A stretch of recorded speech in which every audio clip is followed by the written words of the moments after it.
नमस्कार। पहले सोच रहे थे कि भर्तियां नहीं है, तैयारी करें तो किसकी करें, और अब भर्तियां हैं वो अपार है। बच्चे कंफ्यूज हो रहे हैं कि तैयारी किस किस की करें, किसकी है वो नहीं करें। तो इसी आपके कंफ्यूजन में एक और नया अध्याय है वो जुड़ गया है। असिस्टेंट प्रोफेसर की बहुत ज़्यादा पदों के लिए पहले भर्ती आई थी, करीब 2000 पदों के लिए। उसके बाद में बैक टू बैक उसके अभी प्रक्रिया चली रही है, और एक और असिस्टेंट प्रोफेसर की नई भर्ती है वो आ गई है।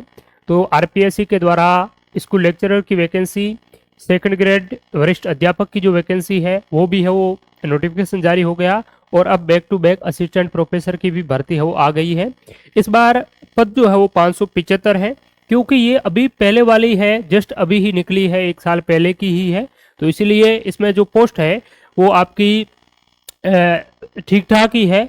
और बाकी असिस्टेंट प्रोफेसर पदों के लिए अगर किसी बात करें पर्टिकुलर सब्जेक्ट की, तो 20-30 पोस्ट है वो भी बहुत होती है, क्योंकि बहुत स्टैंडर्ड ये भर्ती है आपकी। सेकंड ग्रेड की भी आप देख सकते हैं, कुछ सामाजिक विज्ञान इत्यादि के लिए बहुत ही कम, 100 से भी कम पद है वो निकले हैं। तो इसके लिए आपकी बहुत ही अच्छी तरीके से देखिए, आप यहाँ पर टोटल जो आपके सब्जेक्ट है वो 30 सब्जेक्ट हैं, और अलग अलग सब्जेक्ट में जो इकोनॉमिक्स है इसमें 23 है, इंग्लिश है 21 है, इसके अलावा ज्योग्राफी में 60 है, हिंदी में 58 है, इतिहास में 31 है, होम साइंस में 12 है, ठीक है, और पॉलिटिकल साइंस में 52 है। इस प्रकार से आपके ये टोटल जो पदों का है वो वर्गीकरण आप यहाँ पर है वो देख सकते हैं। तो काफ़ी अच्छे जो है वो पद हैं।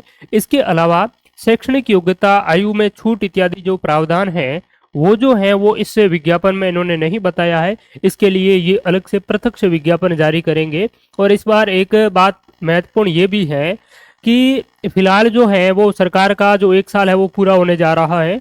तो इस उपलक्ष्य में, इस अवसर पर सरकार के द्वारा सभी डिपार्टमेंट पर इस प्रकार का दबाव बनाया गया कि फौरन उन्होंने सारी की सारी जो भर्तियां हैं उनका विज्ञापन है वो जारी कर दिया। कुछ चीज़ें उनके पास में एडजस्टमेंट नहीं हो पाई, उसका क्लासिफिकेशन इत्यादि नहीं हुआ, तो उनको है वो पेंडिंग रखते हुए एक बार आपको नोटिफाई है वो कर दिया, आवेदन स्टार्ट कर दिए कि जो भर्तियां हैं इतनी आपकी निकलने वाली है, और आप जो है वो तैयारी इनकी शुरू कर दीजिए।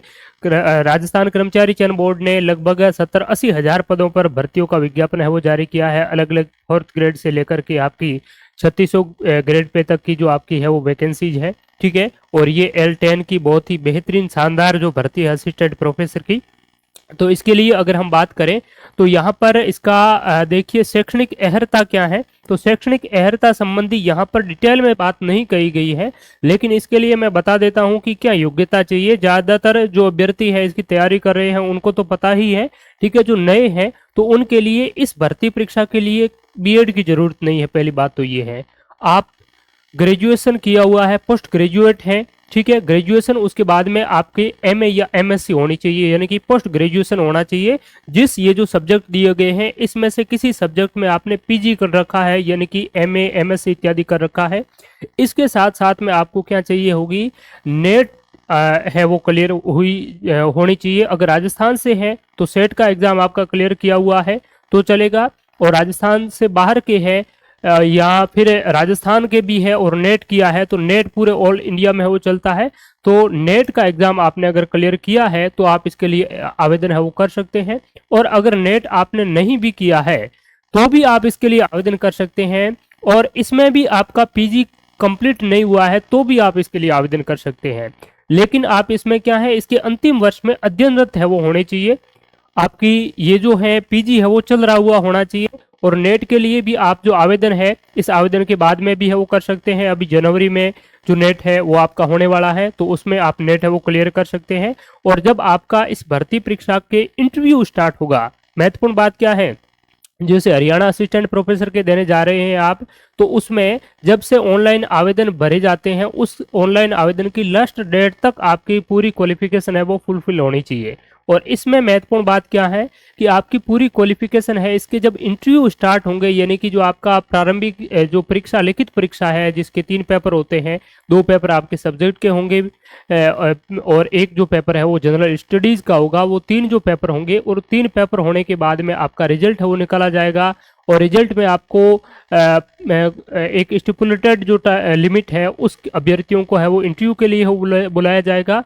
जब इंटरव्यू डेट आपकी आ जाएगी, पर्टिकुलर सब्जेक्ट के लिए आपका इंटरव्यू स्टार्ट हो जाएगा, तब जाकर के आपका जो पूरा क्वालिफिकेशन इत्यादि है वो आपकी कंप्लीट उस समय है वो होनी चाहिए। तो ये इस क्वालिफिकेशन से संबंधित इसमें बहुत ही अच्छी एक बात है आप सभी के लिए जो अभी तैयारी कर रहे हैं, जैसे पीजी कर रहे हैं तो पीजी के साथ साथ में आप क्या कर सकते हैं, नेट इत्यादि भी है वो क्लियर कर सकते हैं। ठीक बात है। तो ये है आपका साक्षात्कार से पूर्व ग्रेड पे है तो L10 है इसका। ठीक बात है। और जो एज लिमिटेशन है वो 21 से 40 वर्ष जो है वो आयु होनी चाहिए आपकी, 40 तक होनी चाहिए, 40 से ज़्यादा है वो नहीं चलेगी और 21 से कम नहीं चलेगी।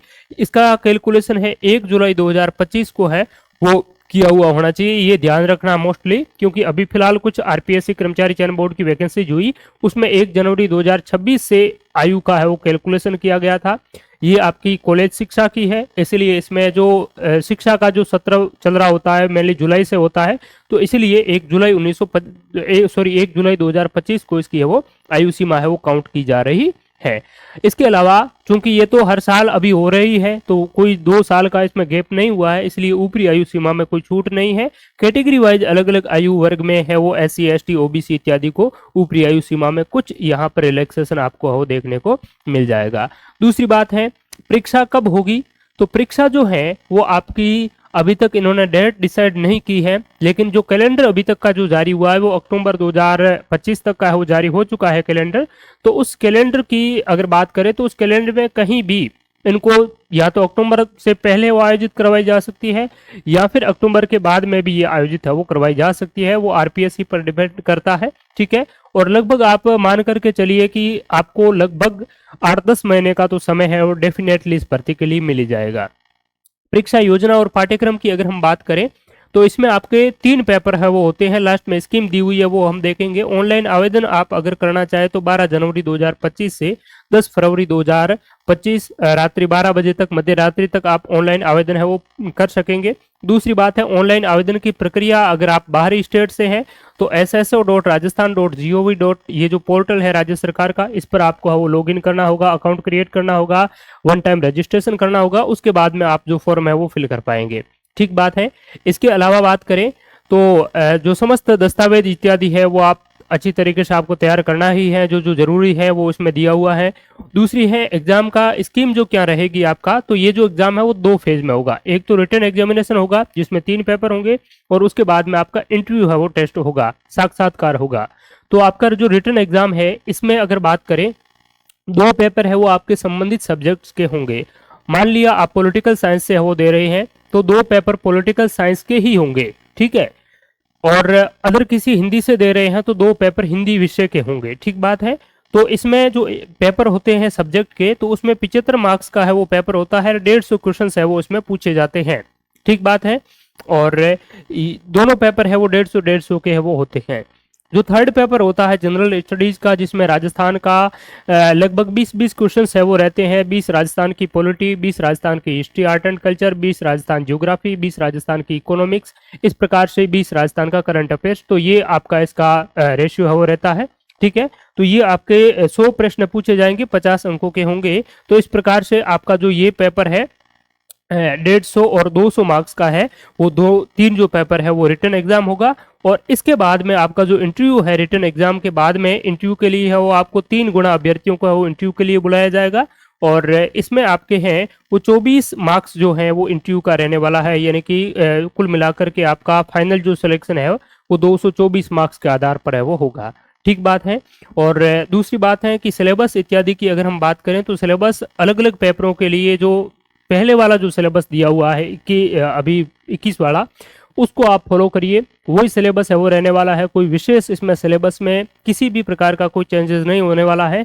राजस्थान की जो पॉलिटी इत्यादि है, राजस्थान की इकोनॉमिक्स है, तो उसमें थोड़ा बहुत जो करंट अफेयर्स वाला जो उसमें दिया हुआ है, पिछली वाली जो नीतियां इत्यादि दी हुई थी, तो अब की बार थोड़ी बहुत नीतियां जो है वो परिवर्तित हुई है, 2024 में कन्वर्ट हुई है, तो वो आप नई वाली है वो पढ़ लेना। बाकी वाली जो चीजें हैं करंट अफेयर्स आपको नया ही पढ़ना पड़ता है, बाकी चीजें हैं वो एज इट इज है। तो ये आपका सेम ही है। इसके लिए जल्द ही हम राजस्थान जी के जो जनरल स्टडीज है 50 जो मार्क्स का है उसके लिए आपका एक स्पेशल बैच हम शुरू करने जा रहे हैं। टेस्ट सीरीज भी हम जल्दी शुरू कर देंगे। अगर आप गंभीर हैं इस भर्ती की तैयारी के प्रति और डेडिकेशन के साथ में इसकी तैयारी करना चाहते हैं तो डेफिनेटली आप हमारे इस प्लेटफॉर्म का हिस्सा वो बन सकते हैं। हम हमेशा आपका बहुत ही ऑथेंटिक और एग्जाम ओरिएंटेड जो कंटेंट है वो आप लोगों तक है वो पहुंचा रहे हैं। पिछला जो पेपर हुआ था संस्कृत एजुकेशन का असिस्टेंट प्रोफेसर का या कॉलेज एजुकेशन, यही जो भर्ती थी पिछली असिस्टेंट प्रोफेसर वाली, वो पेपर हुआ था, उनका सॉल्यूशन हमारे इसी यूट्यूब चैनल पर पड़ा है। कौन सा प्रश्न टेस्ट सीरीज से या हमारे कोर्सेज से कहाँ से आया उनका भी आपको एक एक प्रूफ दिया हुआ है, तो वो वीडियो जरूर देखिए, चाहे प्रूफ ना देखें लेकिन उनके प्रश्न जरूर देखिए आप, ताकि आपकी आगामी भर्ती परीक्षा में बहुत मददगार सिद्ध हो सके। आपको पता चल सके कि हमें क्या पढ़ना है, पर्टिकुलर टॉपिक में क्या नहीं पढ़ना चाहिए, किस प्रकार से जनरल स्टडीज जो है उसको हमें वो तैयार करें, स्मार्टली तैयार करना है। क्योंकि आपका जो है जो पेपर है ये बहुत बड़े वाइड जो चीजें हैं, इसमें आपको डीपली पढ़ना है वो होता है, इसलिए आपको ये नहीं पता होता है। इसमें आप सिद्धहस्त है, बहुत एक्सपर्ट है, लेकिन राजस्थान जनरल स्टडीज जो है वो हर व्यक्ति के बस की बात नहीं है। इसमें भी 5 यूनिट है अलग अलग, बेहतरीन तरीके से आपको स्मार्टली तैयार करने की आवश्यकता है। तो आप जरूर, मैं नहीं कहता कि मेरे गाइडेंस में ही आप गाइडेंस में ही तैयार करें, आप किसी अच्छे शिक्षक से आप इन चीजों को है वो गाइडेंस है वो जरूर लीजिए। ठीक बात है। तो thank you so much all of you, बहुत बहुत धन्यवाद। हमारे मोबाइल एप्लीकेशन की लिंक आपको इसी वीडियो के डिस्क्रिप्शन में मिल जाएगी। और भी किसी भी प्रकार का कोई डाउट इत्यादि हो तो आप कमेंट सेक्शन में हो बता सकते हैं। Thank you so much all of you, बहुत बहुत धन्यवाद, शुक्रिया।